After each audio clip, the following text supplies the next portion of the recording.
on that mission campaign, and I wanted you to see where some of your hard-earned dollars went to. Now, I want to first of all thank the elders for supporting Kelly and Paul and me in this campaign. They not only paid our way, paid for the airfare, the hotel, but also even for some of the supplies.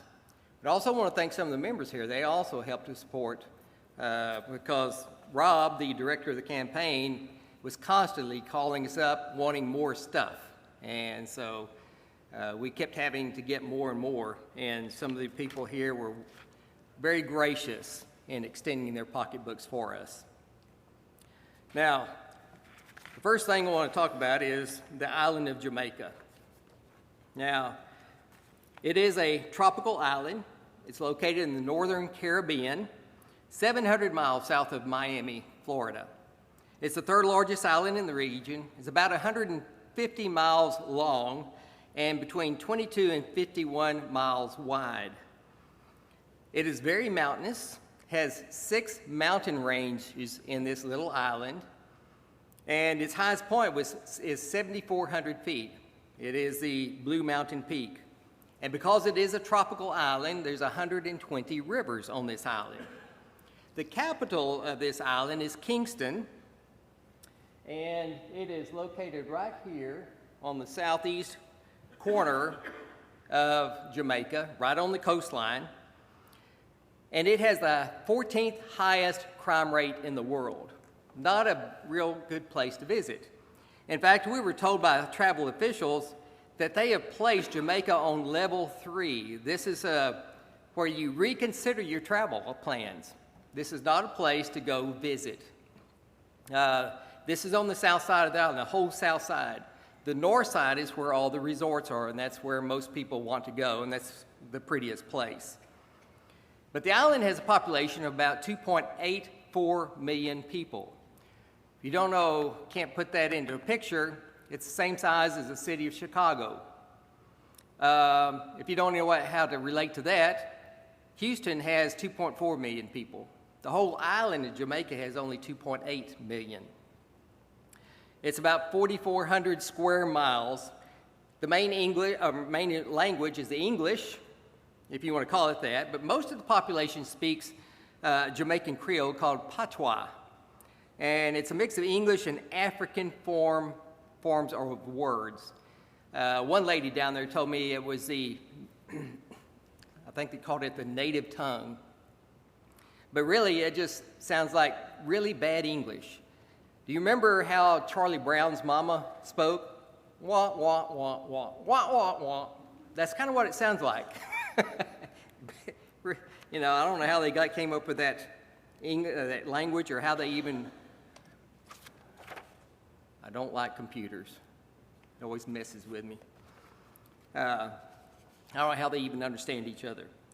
But our purpose of going down there was to carry the gospel to those who were lost and to provide 3 works of the church for that island: edification, benevolence, and evangelism. And our works on evangelism covered 3 areas. We conducted a gospel meeting the whole time we were down there, Vacation Bible School the whole time we was down there, and the whole time we were down there, we're also conducting personal Bible studies the whole time. We also provided benevolence. We did this in 2 forms. We had a construction team that helped to rebuild and to keep up the buildings there in Jamaica for the church, but also with a medical team to help out not just members of the church, but also members of the community. And then, of course, edification. That was to help encourage our brethren there in Jamaica to remain firm in the faith. There were 54 of us that went down there. You can only imagine how much this campaign costs. That's why we only do it every other year. But, you know, we haven't been to Jamaica since 2019 because COVID shut everything down. And this is the first time we've been back in a long time. But there were 54 Christians, ages 16 to 81, from 10 cities, 7 states. These vocations of these people range from being doctors to preachers to construction workers to teachers to nurses and even business owners. One came from Tulsa. Another one came from, or two of them came from Tampa. Excuse me. 5 of them came from Austin. 13 from San Antonio. 3, of course, came from Portland. And if you'll notice, my wife likes to play on the computer. That little thing right there, it's hard to see, but that's a truck. We had to drive all the way to San Antonio to fly out because there was no way we could make a connecting flight from Corpus. But that's Paul's truck up there. He drove us. There was 15 from Nashville, 10 from Birmingham, Alabama. And we arrived Friday afternoon in Kingston on the 29th of May. We had 162 pieces of luggage because everybody had to have their own personal luggage plus one bag for supplies. And so there were 162 pieces of luggage that we had to load, sort, and haul for 1 hour from Kingston to Sandy Bay. And we had to hire a truck for that. Jamaica is a very beautiful island. It has lots of waterfalls, lush mountain scenery, none of which we saw during our 8-day stay. That was all on the other side of the island. We were on the slummy side, but we were there for work, not for pleasure. And these are some of the views that we saw from our vans going from Kingston to Sandy Bay. This is the major port there in Kingston. And the billboards are even quite different in Jamaica. If you can read that, it says, "Make sure your tires up to code before you do road." And that's how they spell tires, T-Y-R-E-S. Guess they put a little patois in there. Most Jamaicans on that side of the island, they are very poor. They live in small houses. But the middle class, we noticed since 2019, is actually increasing. Goats and cattle, they run loose everywhere, so you got to be careful when you're driving that you don't have one run out in front of you. I don't ever remember seeing a dead cow or a dead goat on the highway. We saw lots of dead dogs. So after an hour of travel, we finally reached the church building there in Sandy Bay, where we unloaded our supply bags. Again, we had to sort them there at the airport. We put the supply bags in last and our personal bags first, because we were stopping by the church building to begin with. And this is what the church building looked like when we got there. You can see there's a lot of work to do, and they've actually done a lot of work. They are the ones who put up this structure on this portico here, and we were coming in to finish the top of it. And that's what was number one priority for our construction team. This is the medical building. It used to be the original church building, but it was just a wood frame building. And we sent a lot of money down there for them to build it from the ground up because there was a lot of damage done to this building due to Hurricane Melissa. And you can see they're already halfway done with the cinder blocks. So these people, they don't sit idle until we get there. They're doing a lot of work before we get down there with our team, so we don't have to do it all. That's why we like going to Sandy Bay. Of course, the kids across the fence, they're always pretty excited to see us. We Americans, we stick out like sore thumbs down there. We're the only white people in the area. And so they love to see us. They even remember us from way back when. But when we arrived at the church building and we started setting up, there is lots and lots of suitcases that we had to unpack and sort out. And we have very little room. It's all crammed into one little space back there, including a lot of the supplies that we sent money for them to buy, like for tables, for our evangelism. They bought a chest freezer so we could cool our water down with. They had some fans that they were going to install also, and they had already bought those, and they're crammed in that corner, and that's where all of our supply bags were too.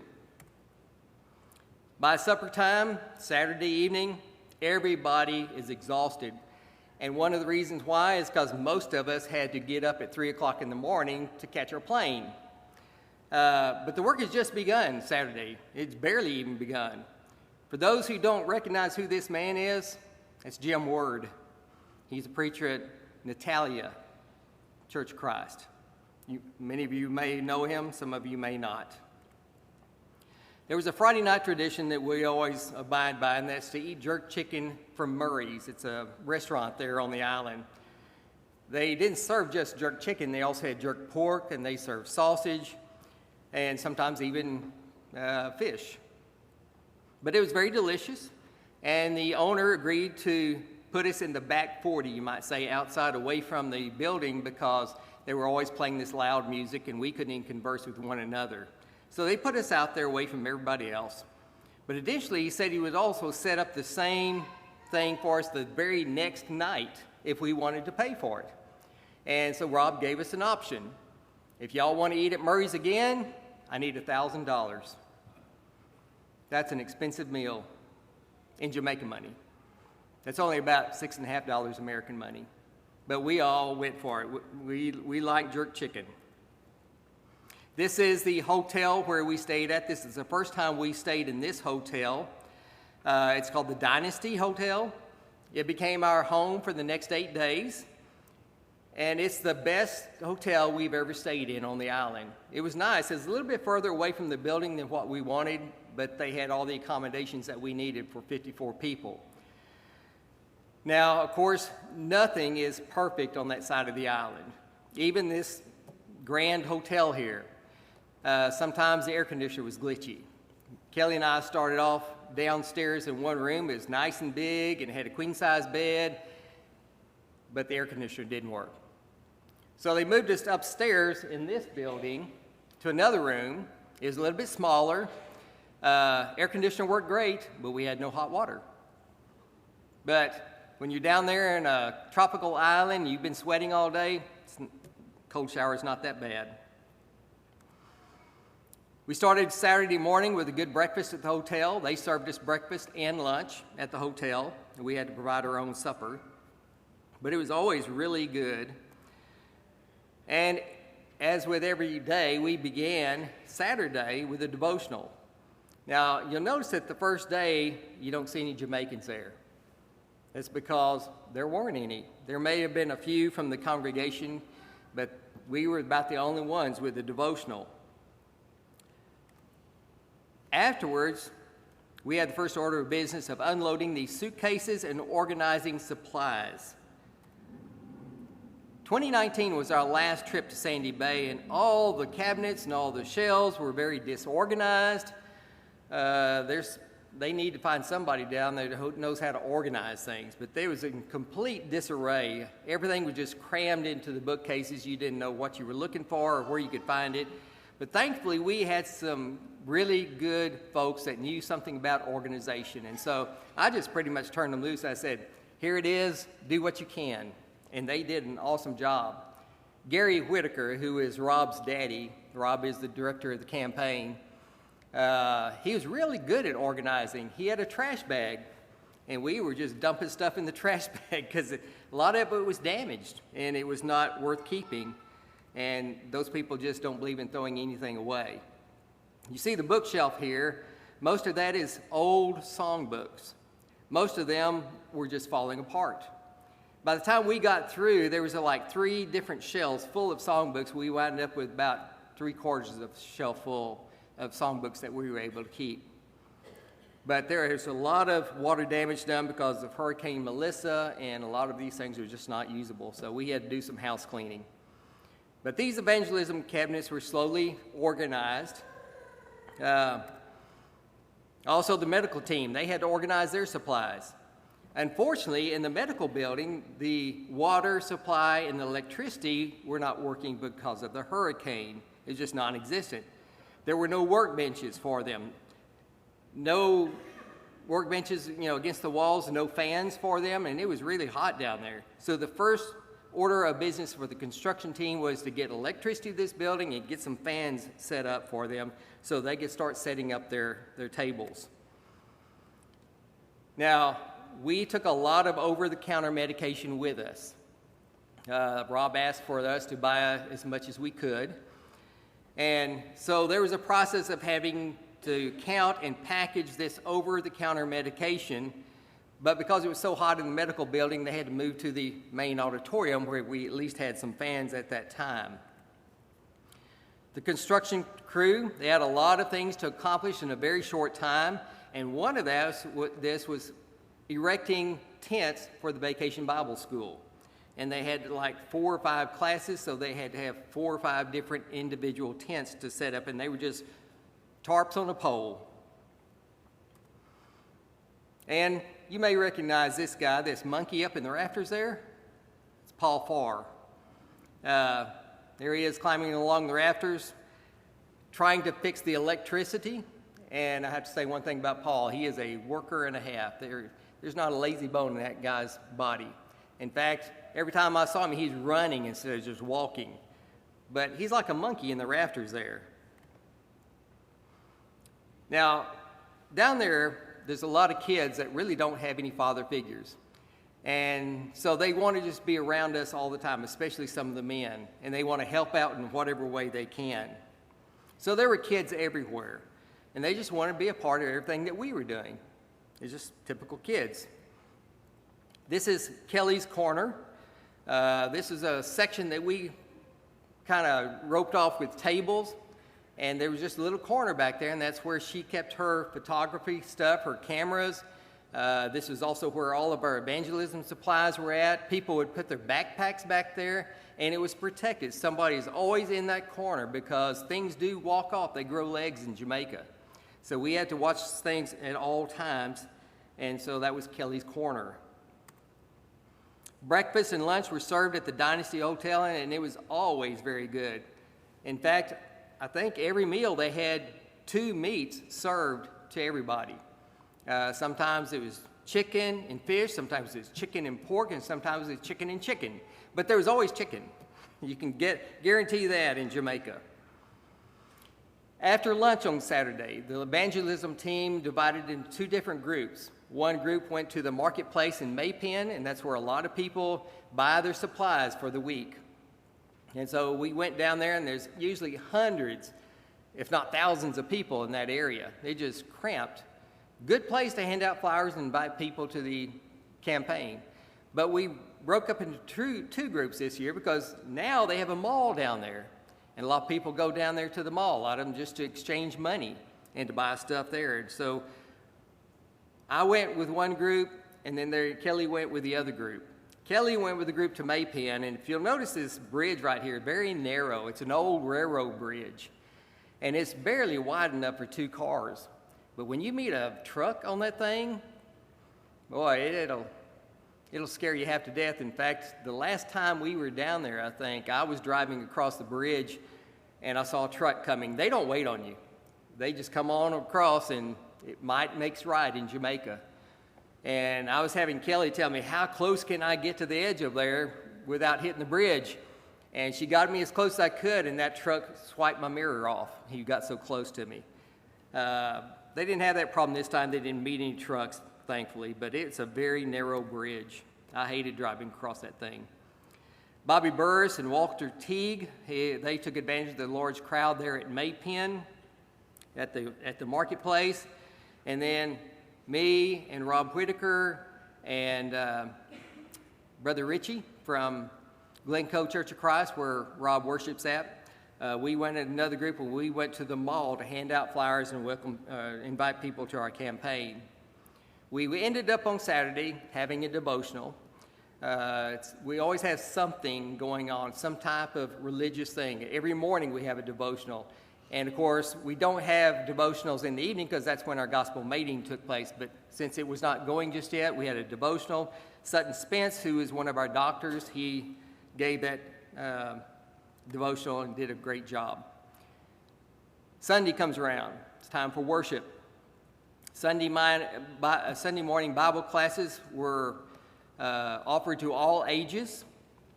And of course, I always have the privilege of being able to teach the adult Bible class every time we go down there. But the Jamaicans, they still dress up for worship. And so we did too. So we had Sunday morning Bible classes for children, for teens, and adults. Worship in Jamaica is just the same thing as worship here in Portland, Texas, just without air conditioning and usually without padded pews. But I did notice one thing. they did pad 4 of their pews in the front. So they're getting pads on their pews, and that's good because their worship services last at least an hour and a half. And those benches get hard after a while. Now, as our custom was, Dr. Stan Mitchell, who is one of our dentists, he was also head of the medical group. He led singing Sunday morning. Brother Brian Pitts, he was the construction director, and he gave the lesson that morning. So we all got together for a group picture. So finally, Sandy Bay congregation, the United States Americans, got to get together again. It's been a long time. Now, one of the orders of business for the construction team was to assemble and mount the fans. We bought some new fans for them. And this is probably one of the more important works after Sunday lunch. And they added 6 new fans, and they all mounted them up high on the wall so that you didn't have to stumble over them on the ground. Now, after learning how to use the contact cards that we had and the Doesn't Matter study booklets, David and Landon Knuckles became 2 of our most effective evangelists.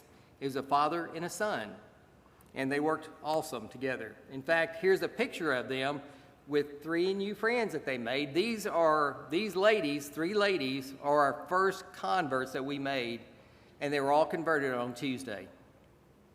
And these are their kids, a couple of them. So we had a very difficult job of having set up the medical building. Again, it was in such disarray, there had to be a lot of tearing down before we could build up and set things up.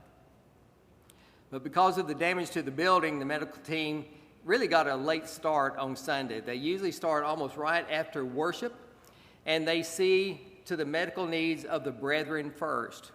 We believe in that mandate in Galatians 6, verse 10, do good unto all men, but especially unto them who are the household of faith. So they had first priority, and even all during the week, if one of the brethren, whether we're talking about American, Sandy Bay, or some other congregation in the area, if they needed some medical help, they got first priority. They didn't have to wait in line. But they treated as many brethren as they could that first day.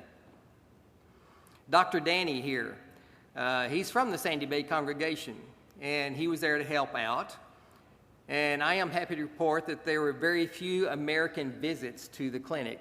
Yes, sometimes we have to be looked after, as you will see in a little bit. Now, as far as the medical thing goes, we have discovered the fairest way to see as many people as we can is to hand out tickets. And Kelly, of course, was in charge of handing out those tickets at the front gate. And what they would do is they'd come in, and we had 4 different types of tickets. Whatever they wanted, whatever medical service they wanted was the color that they got. And they only got to get 1 ticket per person. And Kelly was handing those out. Of course, it's a very dangerous thing because she's at the front gate, and people want those tickets really bad, and they'll do a lot of things what they think is necessary to get one. Sometimes there would be fights that would break out. So Kelly always had to have somebody there to protect her, and it's usually 2 of the construction workers and sometimes even Israel, who you'll meet here in just a minute. But at 6 p.m. on Sunday through Thursday, these tickets were handed out, and after the sermon, each evening, they would call out so many people that would be able to see the doctor, whatever they needed. And of course, because of all the people who were wanting these services, we had to limit that. That's why we were handing out tickets. But they had to come to the meeting to get their tickets signed. And so at the end of the meeting, they would all go up and have Kelly sign the ticket. If they didn't get a ticket signed, they didn't get to see the doctor. But that's just the way we had to work it. But every trip, she gained some friends and some influence. In fact, when we were going out inviting people at the marketplace, at the mall, there was a grocery store there. And of course, some of us went in there because we needed some supplies when we got there. And as I was checking out, I invited the cashier to our meeting. And she said, I remember you all. I remember y'all were here back in, and she said the year. And she said, and I told her, who we were, and she said, and I remember your wife. So Kelly leaves an impression everywhere she goes. But she remembered us, and we are very memorable on that side of the island because of what we do, and the people there appreciate us. Now, Kelly does get to see some old friends down there. This young lady here, we've known since she was a child, and her parents and her brothers are still members at the church there at Sandy Bay. Here's Kelly's self-appointed protector. This is Israel right here. And he has taken it upon himself to be Kelly's protector, and he will not let anybody cause any harm to her. Sunday, right off the bat, right after worship services, we started already conducting Bible studies. There were some visitors there, and some of our evangelism team went up to them and got them into a Bible study. So it started immediately. Many of you might recognize Walter Teague here. He's from San Antonio. Here he's involved with a Bible study with a young lady who is legally blind. So we had a lot of challenges when it came to our Bible studies. Nolan and Seth Wilson, they were in charge of making sure that everyone got plenty of water, which is something that was absolutely necessary in that hot, humid climate. Our gospel meeting kicked off Saturday night with Brother Kerry Wildcat. He's one of the local preachers down there. I think he preaches at Mile Gully. And he led the singing. Keno Shrum, he is one of our guys from Tulsa, Oklahoma, and he preached the lesson that night. Did an awesome job. The crowd would continue to grow all throughout the week. This is kind of what it looked like to start with, but it would grow on. Monday morning devotional. Walt Teague, Walter's son, did the devotional. Did an awesome job. They all did. The construction continues on. They had to build a handrail around the portico that we had finished last time we were there because some places it was 4 feet off the ground and there was no rail. So to protect people from falling off or getting hurt, they were going to build a handrail. Well, to do that, they had to dig some holes for the post. Well, they don't have the tools we have here in America. They had to dig with a hand shovel, and when the concrete from the portico kind of got in the way, they had to chip it off. And all they had to chip it with was a piece of rebar. You know that was rough on the hands. Luckily, we had a great HVAC guy that went with us because the preacher there, his air conditioner went out in his office, and Paul got that going. Obviously, there's no such thing as OSHA in Jamaica. You see the handmade ladders that they have to use, not the safest thing in the world. And they let anybody and everybody use power tools. Can you imagine? That is dangerous as all get out. Lots of Bible studies on Monday and all throughout the rest of the week. The lady in blue here is our first baptism the very next day on Tuesday morning or Tuesday. And then the lady in the white cap, she was also baptized the same day. There were as many as 25 Bible studies going at one time. All of our tables were full. In fact, we spilled over into the pews because some people had to just move into the pews to conduct the Bible studies. We had so many people studying. Like I said earlier, there are lots of kids around all day, every day. While the mothers were doing Bible studies, we would take their kids and babysit them so they would not be a distraction to them.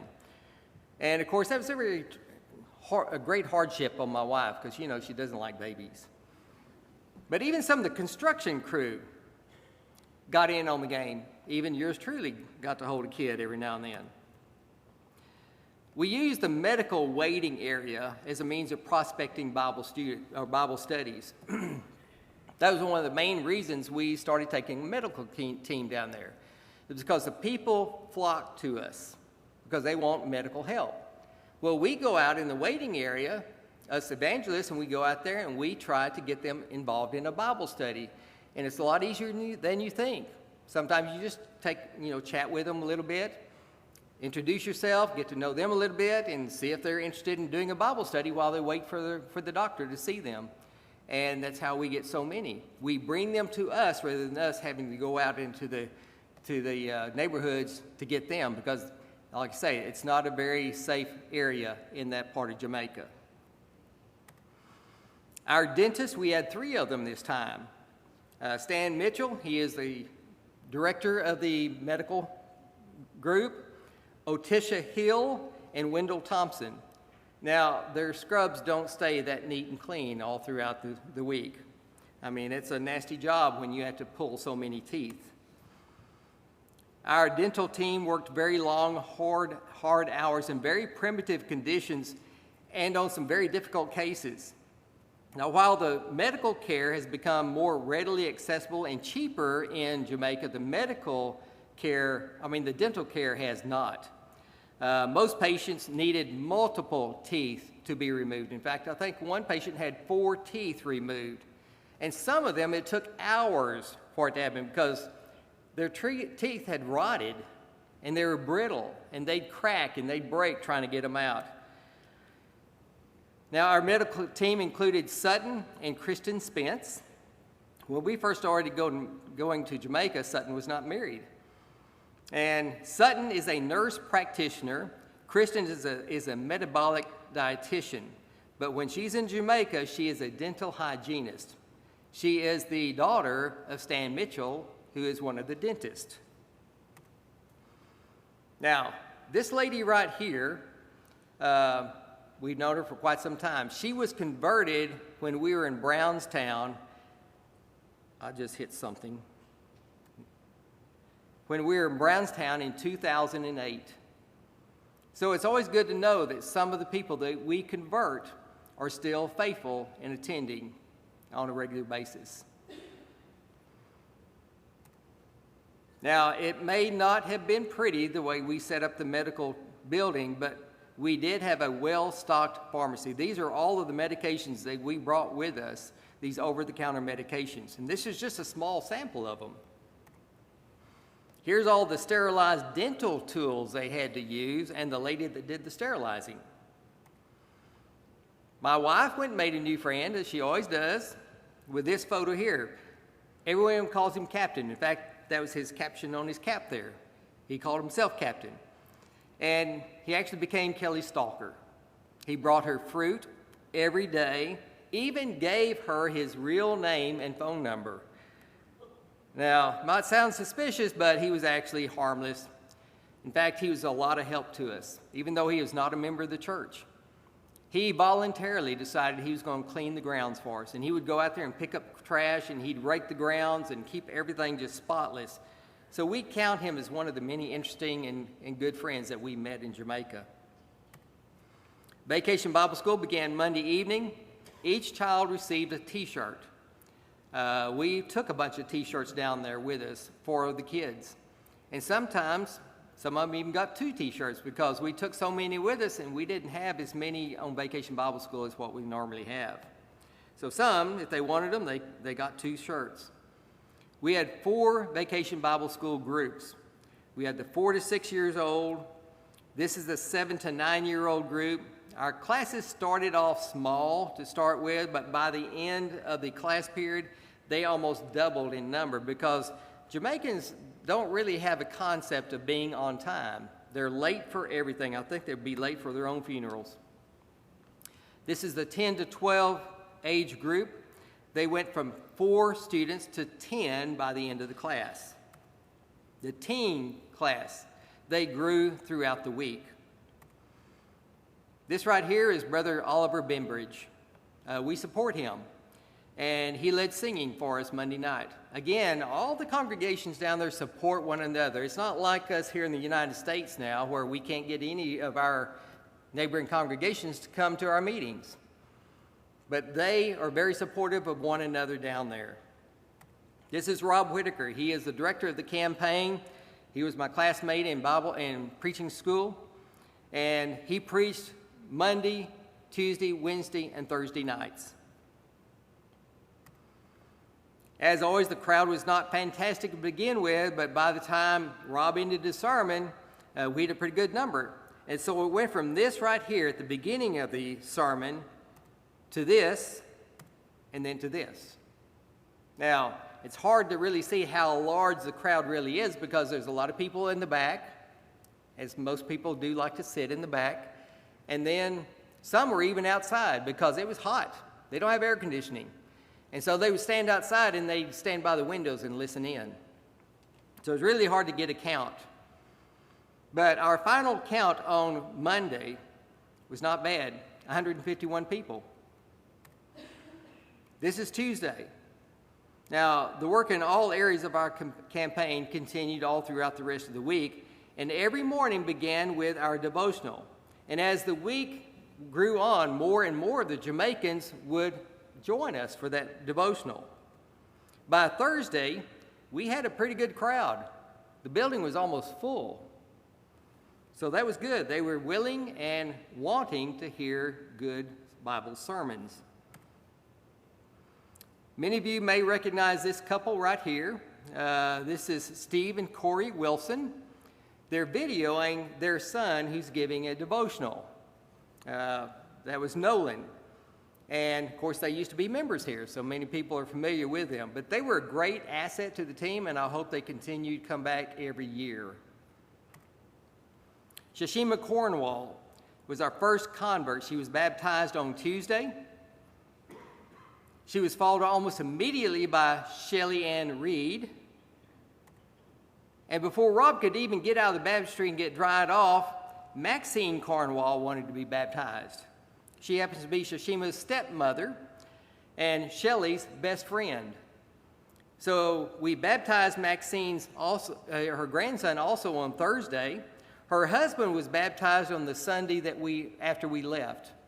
I remember Keith studied with him, and I was the closer trying to encourage him to obey the gospel, and he said he wasn't ready. He said, I'll do it Sunday. Usually when they tell you that, they never do it. Sunday, he was baptized. And so I think that this family here would be a great asset to this congregation at Sandy Bay. Kelly is actually still in contact with Maxine and also her other daughter, Nash. That doesn't sound like a girl's name, but that's what they call her. And Nash has some problems that she has to deal with, so she was never converted. We hope that one day that the Word of God will take root. Here, this is Keith. He's studying with Maxine's husband, Culin, and he's a Seventh-day Adventist. He's the one who said, no, I'm just not ready to do it. I'll do it Sunday. Well, he was true to his word. Sunday rolled around and he was baptized. The Bible studies continued all week long. This is Mel Hutzler. Most of you know who he is. He's the preacher for the congregation at the Northern Oaks congregation in San Antonio. He's one of my classmates in preaching school. And of course, this here at the bottom here, that's Mel's son, Mel's daughter. They were down there too, and they were busy studying with people. And did I mention how much people like to hold the babies? Seems like they were fighting over them. And even as wild as Travis looks, he was a baby magnet. They loved him. And of course, Kelly had to take a picture of this little baby kissing, can't think of her name. What's her name? You don't remember either. Anyway, Kelly said baby kisses are the best. This is Bobby Burris. He used to be the preacher at Butte-Kyle, but he's also one of our regulars down there. And he and I, we were both directors of the evangelism group. But this little baby here was getting very fussy. Bobby loves to sing. And he took this baby and sang that baby to sleep. So that was kind of sweet. Darla Word, Jim's wife, was a very great asset to the evangelism team, as was Walter Teague. Walter even got our good friend, the captain, to sit down and study. He wasn't converted, but the seed was planted. Of all the Bible studies involved with, this is the one I kind of want to talk about. I normally don't get to hold Bible studies. I'm one of the directors. I am in charge of making sure everybody has what they need and that we have people constantly studying. And so I don't get to do it very often. That's something I miss. But this one, I met this guy here at the mall. I'm the one who invited him to come to campaign. So he wanted me to study with him. So I told Bobby Burris, who is my co-director, he said, you need to watch over everything because I've got a study to do. And very interesting guy, very knowledgeable about the Bible, but he was in the wrong church. Now, they attended the meeting Monday night, and we kept studying all the way through Thursday. He was very interesting. He was wanting to know more and more. He recognized the error of his way on some things, in fact, a lot of things, and they realized that at their church they were not observing the Lord's Supper every first day of the week. When I showed him the verses and showed him, the logic behind it, he says, you're right. So he went over there, and his pastor and one of his elders, the pastor was a woman, the elder was her husband, and they were studying with, I think, Wilsons. They were studying with the Wilsons. And they also recognized the error of the way, and they said, well, we need to change that. And I thought, well, at least they're seeing these things and they're admitting they're wrong. But I got to study with Clifford and Sadie there for about 3 or 4 days there. And it was going really good, but he was not willing to make the change, no conversion. But Clifford and I did exchange contact information, and I plan on keeping in contact with him throughout the coming months. And hopefully, I told him, I said, if you ever have a Bible question, call me. We'll talk about it. He can't call me since I don't take international calls, but anyway, he can text me or email me. Now, this is Clifford's pastor, the woman, and his elder that's studying with the Wilsons there. Again, when they got to the point about the Lord's Supper, we had to break, I think, because of lunch. Well, they never came back. Clifford kept coming back time and again with his wife. The medical team continued to do their thing. Vital signs had to be taken before anybody ever saw the dentist. And many, many, many teeth were cleaned. Amy Birdwell here on the bottom slide, she learned to clean teeth in Jamaica. This is her first time, but that's what she did the whole time she was there. Great place to learn a vocation if you're interested, because if you remember, my oldest daughter went down there for the first time. They put her in as an optician, fitting people for glasses. And she decided she liked it. She came back to the States. She got a job as an optician. She was very good at that, and she stayed in that vocation for quite a few years until she decided to be a stay-at-home mom. My wife's blood pressure was monitored, and apparently she likes Jamaica. This is the lowest blood pressure she's had in months. Thankfully, Sutton was moonlighting as a back doctor. I had a pain in my back that would not go away, and mine was not the only one that he worked on as far as the Americans went. But there in the bottom slide, it looks like we're both laughing. I'm not laughing. I'm grimacing. He's got that elbow in my back, and it did not feel good, but they're laughing at my pain. The medical team, especially the dentist, got to meet some very unique people.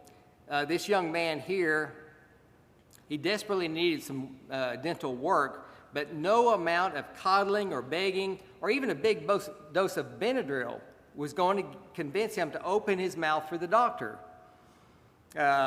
He was mentally challenged. I don't think they ever did get him worked on, because he was a big enough guy they couldn't force him, and not even with Kelly's encouragement. Some of the more difficult cases required 2 dentists and a doctor. This young lady right here was in the chair for over 3 hours. She had to have 2 teeth pulled. One came out fine, but the other one just shattered into pieces. In fact, they didn't get it all, so she's going to have to go see an oral surgeon to get the rest of that tooth out. But in addition to dental and medical, our team also tested and gave out reading glasses. We quit doing prescription glasses a long time ago when my daughter quit going. But we still hand out reading glasses. This man right here, who's Georgie, he's somewhat homeless, completely nonverbal, and he's mentally challenged. I think he's the brother of one of the members there at Sandy Bay. But he did remember Kelly from our trip in 2019, and he refused to let any of the doctors touch him without Kelly being there holding his hand. By Friday, the medical team had worked hard enough to get just a little bit wacky here. They always end the week with a crazy hat picture. So there are some fun times down there. But the medical waiting areas where the people go and they wait to be able to see the doctor, that's where we continue to prospect for Bible studies. And again, it was very productive the way we do that. Now, you may be wondering what I'm taking a picture of here. We saw a UFO that dropped an alien off, and we were taking a picture of it on top of the building. And of course, it wound up being my wife. But this is the homemade ladder she had to use to climb up on top of the building. Construction on the building continued throughout the week. The portico on one side of the building had to be finished. And I can assure you, construction in Jamaica is nothing like it is here in America. It is quite different, very primitive. In fact, if you notice this circular saw here, when they first started using it, had no switch on the saw that worked. So the only way to turn it on is plug it in. The only way to turn it off is to unplug it. Well, somebody came up with this bright idea. I don't know if Paul Farr came up with this or not, but they zip-tied it to a multi-plug extension cord that had a switch on it. So you could turn it off and on real easy. Southern Engineering. And when he wasn't involved in his beauty regimen, he was a great benefit to the construction team. In fact, Brian Pitts, who was the director of the construction team, thanked us for bringing Paul. Because Paul, I will tell you what, he is a workhorse and a half, and he has enough knowledge to do just about anything out there. I mean, he had his hands in everything. And Paul, when he was walking around, he wasn't really walking, he was running. He made me tired just watching him. But my wife thought she had to take great care of Paul all the time, made sure that he was doing what he's supposed to do, drinking plenty of water, being careful how he worked, make sure he had sunscreen. In fact, the construction guys started making fun of him and saying that they started calling her Paul's mommy. And now here it looks like, from the looks on his face there, that he's had enough of mama's care. Forms were built, foundation supports were installed to support the weight of the concrete that was going to be poured for the portico. But there was a lot of rebar that had to be tied together. Kelly got her hands into that too. There was also a handrail that I talked about had to be put around the other portico that we finished last time we was there, because there was like a 4-foot drop off. And again, it had to be dug out by hand, and also it had to be painted, because down there it rains a good time of the year, and that wood will not remain if it's not painted. There were no concrete trucks like we use here in America. There's a lot of hard, back-breaking work, hot work. It was all done by shovel and by wheelbarrow. We had a load of gravel and a load of sand hauled in at the front of the property, but it had to be hauled toward the back of the property where they were going to mix it. And it's carried by a wheelbarrow, one wheelbarrow at a time. Concrete mixing was done on the ground between two buildings. Again, no concrete mixers. And of course, you still had to move all the gravel. But unfortunately, the construction team and the medical team, sometimes they had to work together. This is what happens when you're young and overconfident in yourself. Gunter Pitts, he is the son of Brian Pitts, who is the construction boss. He suffered heat exhaustion, verging on heat stroke. And he was having severe muscle spasms because of it. Now, in Jamaica, we used what's available. We didn't have any ice packs. But what we had was bag juice that we had for the Vacation Bible School students. So we would put it in the freezer and freeze it. It was just like Kool-Aid in a bag. And so they packed those around him to cool him down. And after a few hours, he's okay, but he was removed from the construction team for 24 hours. Then my wife had to mother him the rest of the week, she thought, even though his dad was the construction boss. And you talk about somebody was jealous. Oh, Paul was seething that somebody took his place. But it was all hands on deck when the VBS began each evening. It got to where we had to personally escort every kid to their class to make sure they got to the class, but also to make sure that the parents didn't follow them. Because we had a problem with the parents. They would take the kids' snacks from them and eat them and drink them themselves instead of giving them to the kids. And also they would go in and disrupt the classes. So we had to have somebody in there always monitoring everything and making sure the parents did not disrupt the classes. And our Vacation Bible School classes grew all throughout the week. The 4 to 6-year-old class grew to 21. The 7 to 9-year-old class had about 11. And, of course, sometimes it's hard to count them. Jim Ward was in charge of counting not only the Bible classes, but also the worship period. And he says it's like trying to count fleas on a hairy dog. I mean, they're constantly moving around all the time, and you cannot get a good count. The 10 to 12-year-old class grew to 15, teenage class to 11. And then bright and early Friday morning, 6 a.m., the construction crew had to be on site, and they began the grueling process of mixing and pouring the concrete for the portico. The concrete, again, was mixed on the ground, scooped up into buckets, and then passed up to the people on the roof. The empty buckets were then just dropped down to the people. You had people down there catching those empty buckets. It was like a smooth working assembly line. Very primitive, but it worked.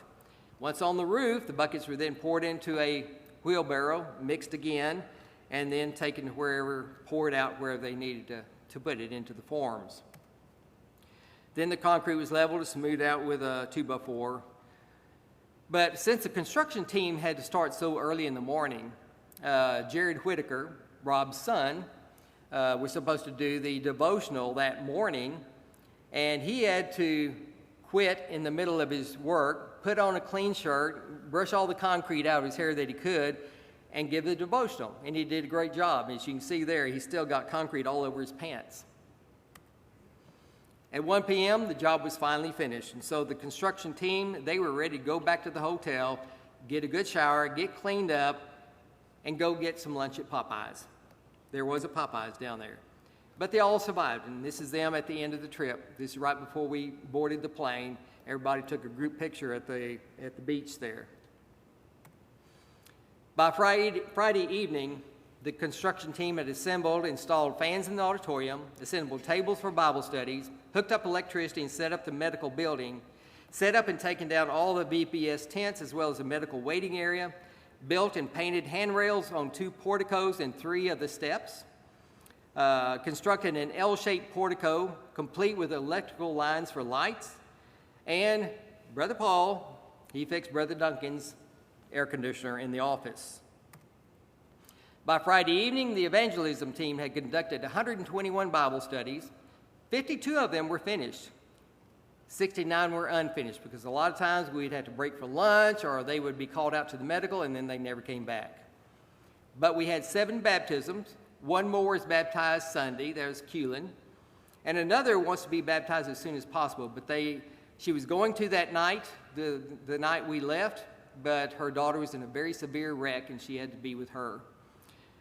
We conducted a gospel meeting with attendances of 135 on Sunday night, 151 on Monday, 224 on Tuesday, 157 on Wednesday, 181 on Thursday, and 231 on Friday. This is the evangelism team.